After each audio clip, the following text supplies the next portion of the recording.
The topic of today's video is how to transfer crypto from Coinbase to Blofin. So here we are in Blofin, and what we want to do is go to the bottom right and click on wallet. From here we want to click on deposit, and we're going to type in the crypto that we're looking for. So let's say Solana.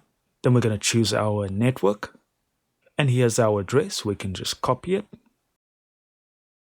And in Coinbase we want to just click on transfer and then send crypto.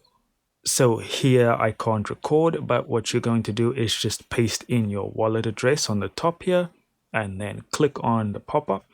And then you'll see I have no compatible assets, but for you over here it'll give you a screen of what asset you want to send. So again, Solana, you will pick the Solana network because that's the wallet you set up, and you'll pick the amount. Once you're done there, it'll give you a review screen where it'll show you all the fees, and if you're happy you can click continue. And that's it, guys. Thank you so much for watching.